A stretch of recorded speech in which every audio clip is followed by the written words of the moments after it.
दोस्तों, एक ड्राइवर अब टैक्सी से गोवा से बेंगलुरु जा रहा था। उसमें एक महिला बैठी थी और उसका कुछ बैग में सामान था। तभी उसके पास पुलिस का फ़ोन आता है। पुलिस बताती है कि जो तुम्हारे टैक्सी में महिला बैठी है वो एक कातिल है और उसने अपने ही बच्चे का कत्ल किया है और बच्चे को बैग में भरकर उसी टैक्सी में रखा है।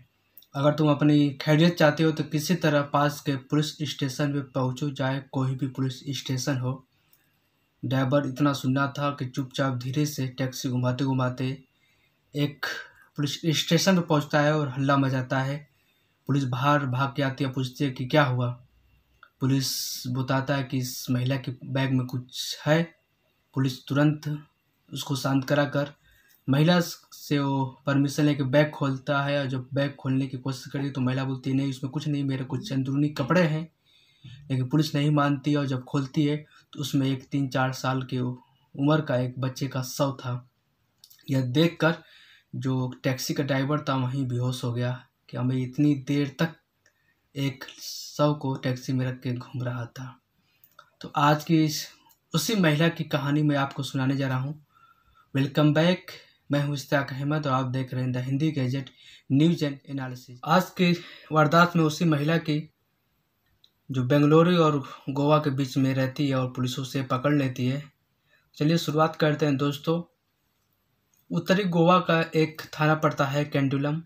उसी में एक होटल में जिसका नाम सोलबयान ग्राम होटल है, उसी में ठहरती है 9 जनवरी को, 6 जनवरी को और 8 जनवरी की रात में इमरजेंसी में उस होटल से निकल जाती है। 9 जनवरी को होटल का कर्मचारी उस कमरे की सफाई करने जाता है तो देखता है कि वहाँ कुछ खून के धब्बे हैं। वो नीचे भाग के आता है रिसेप्शन में और होटल के जो बड़े कर्मचारी मैनेजर उनसे कहता है कि उसमें रूम में जो इसका नंबर 404 नंबर कमरा में कुछ खून के छींटे दिखे हैं मैंने रूम में। और देखते हैं तो सच में वहाँ कुछ खून के बूंदें गिरी थी कुछ अजीब तरह से। होटल के मैनेजर ने तुरंत पुलिस को फ़ोन किया। कैंडुलम पुलिस तुरंत पहुंचती है और वहाँ देखती है, उसको भी कुछ शक होता है। तुरंत डिटेल निकाला जाता है तो पता चलता है इसमें एक महिला रुकी थी जिसका नाम सूचना सेठ था। वो अपने 4 साल के बच्चे के साथ आई थी 6 जनवरी को और 8 जनवरी की रात में इमरजेंसी में चली गई। हम लोग बहुत उससे कहें कि फ्लाइट से चले जाइए, बहुत दूर का रास्ता है गोवा से बेंगलोर यानी कर्नाटक। तो नहीं मानी, बोली मुझे इमरजेंसी है, इसलिए वो टैक्सी से हम लोग उसको भेजे हैं। टैक्सी का नंबर ये है और उसका मोबाइल नंबर भी है ड्राइवर का। पुलिस तुरंत उस ड्राइवर को फ़ोन करती है और ड्राइवर से पूछती है कि तुम अभी तक कहाँ पहुँचे हो। बताता है ड्राइवर कि मैं कर्नाटक का एक ज़िला पड़ता है चित्रदूर, वहाँ पहुँच चुका हूँ। और क्या बात है, उसने बोला कि अपने मैडम को जो तुम्हारी महिला बेटी उसको फ़ोन दो। पुलिस उस महिला से बात करती है और कहता है पुलिस कि आपके रूम में कुछ खून के बूंद गिरी थी, चलिए हम आपको परेशान कर रहे हैं। महिला ने बताया कि कोई बात नहीं, वो मेरा पीरियड आया था, इसकी वजह से खून का कुछ गिर गया होगा, मैं इसके लिए सॉरी बोलती हूँ। उसके बाद पुलिस ने बोला कि कोई बात नहीं, ठीक है। फिर वो पुलिस को उसको बताते हैं कि इसके साथ एक 4 साल का लड़का था, होटल वाले जो कर्मचारी थे, लेकिन जब महिला गई तो उसके साथ बच्चा नहीं था। पुलिस को फिर तुरंत शक होता है, उसने ड्राइवर को तुरंत फ़ोन करती है। ड्राइवर फिर उस महिला से बात कराता है। महिला से जब पूछा जाता है कि आपका एक बच्चा था वो कहाँ है, तो महिला एक बड़े बिंदास अंदाज में बोली कि एक पता दी, बोली कि मैं अपने दोस्त को ये बच्चे उसी को सौंपी हूँ क्योंकि मुझे इमरजेंसी जाना था और लंबा रास्ता था, इसकी वजह से मैं बच्चे को नहीं लेके जा पाई। पुलिस जब उस पते का डिटेल निकालती है तो ये पता था ही नहीं क्योंकि ये पता फेक था। पुलिस को शक हो गया तो कर्मचारी ने बताया कि उसका एक बैग था। पुलिस को यकीन हो गया कि हो सकता है उस बैग ही में अपने लड़के को मारकर देख जा रही हो। उसके बाद पुलिस जो इंस्पेक्टर थे कैंडुलिम थाना के, उस ड्राइवर से बात करते हैं और कहते हैं कि अपनी टैक्सी को किसी भी तरह इस महिला के जाने बिना किसी पास के थाने में ले जाओ और जाकर वहाँ पुलिस से चेक कराओ बैग और अपनी गाड़ी। महिला आराम से बिंदास से अपना आराम कर रही थी गाड़ी में। टैक्सी ड्राइवर किसी तरह इधर उधर करके चित्रदुर्ग जिला के एक एंगला थाना पहुंचता है, जो बेंगलोर का चित्रदुर्ग जिले का एक थाना है, और जाकर बाहर चिल्लाता है। और जब बाहर चिल्लाता है तो पुलिस आती है। पुलिस बोलती है कि आखिर क्या हुआ है, क्यों चिल्ला रहे हो? तो ड्राइवर ने बताया कि मुझे एक पुलिस का फ़ोन आया है, इसका बैग चेक किया जाए इस महिला का। महिला तो पहले बैग खोलने नहीं दी, लेकिन पुलिस जब ज़बरदस्ती खोला तो उसमें एक 4 साल का बच्चा था, जो मूलतः किसी धारदार हथियार से गला रेत कर हत्या कर दी गई हो। यह देखकर टैक्सी का ड्राइवर बेहोश हो जाता है। महिला को कब्जे में लिया जाता है, शव को पोस्टमार्टम हाउस भेज दिया जाता है, और तुरंत इस सोशल मीडिया पर यह घटना वायरल हो जाती है। पुलिस तुरंत इसकी जांच करती तो पता चलता है ये सूचना सेठ मूलतः पश्चिम बंगाल की रहने वाली है, और AI करके कोई कंपनी है, उसकी मालकिन है, जो 100 आर्टिफिशियल इंटेलिजेंस के जो क्षेत्र में काम करती है, उस प्रभावशाली महिलाओं में 100 महिलाओं में इसका भी नाम है।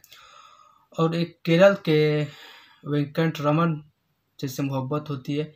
2010 में ये लोग शादी करते हैं, और अपने वो भी एक बड़ी कंपनी में काम करता है, ये भी बड़ी कंपनी में अधिकारी थी, इसलिए दोनों में ठीक से रिश्ता नहीं चल रहा था। लेकिन 2010 के शादी के बाद 2019 में इन घर में एक लड़का होता है, और फिर धीरे धीरे ज़िंदगी कटने लगती है।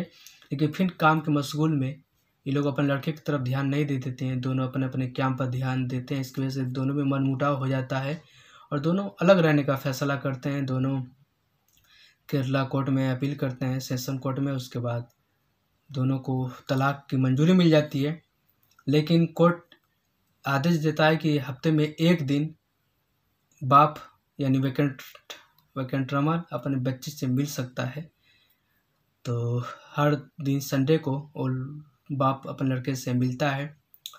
महिला सोचती है कि मैं पूरी खातिरदारी अपने बच्चे की देखरेख मैं करती हूँ, और बच्चा उस संडे का इंतज़ार करता है कब पापा का फ़ोन आए, पापा हमसे मिलने आए और उनके साथ घूमने जाऊँ। यह देखकर महिला सोच में पड़ गई कि इस रास्ते से हटा देते हैं, या ना रहेगा ना इसके फादर आएंगे। इतनी घनौनी सोच लेकर उस महिला ने उस बच्चे को लेकर गोवा आई घूमने, और गोवा के सोल बयान ग्राम होटल में ठहरी और कर्मचारियों से पूछी कि सबसे अच्छा यहाँ क्या क्या है। तो कर्मचारियों ने बताया यहाँ के बीच, यहाँ के मॉल, यहाँ के सब घूमी। उस साथ उस बच्चे को देखकर काफ़ी कर्मचारी मिलजुल गए थे। इसकी वजह से जब महिला 8 जनवरी को इमरजेंसी में से बाहर निकली तो उस बच्चे का लोगों ने ध्यान रखा कि वो बच्चा नहीं दिख रहा है, इसलिए पुलिस को फ़ोन किया। और पुलिस जब इस तरह की जांच में पहुंची तो हकीकत में उस महिला ने अपने बच्चे को कत्ल कर दिया था। ये इस खबर को मीडिया के सामने रखें। जो गोवा के DGP हैं जसपाल सिंह ने, और कहा कि गोवा में इस तरह की घटनाएं गोवा की इज्जत के लिए बहुत ही खतरा है, इसलिए हम इस केस को तुरंत अपने संज्ञान में लेकर इसके जांच कराए, और नतीजा ये निकला है। आप लोग सोच सकते हैं किस तरह एक पति से पीछा छुड़ाने के लिए एक महिला ने अपने बच्चे को ही मार दिया। इस घटना को सुनाने का मकसद किसी की भावनाओं को ठेस पहुंचाना नहीं, बल्कि आपको सही जानकारी देना है। आप इस वीडियो के बारे में क्या सोचते हैं? उस महिला को क्या सज़ा मिलना चाहिए? कमेंट बॉक्स में ज़रूर बताएं। मिलते हैं एक नई वारदात, एक नई कहानी के साथ। तब तक के लिए जय हिंद।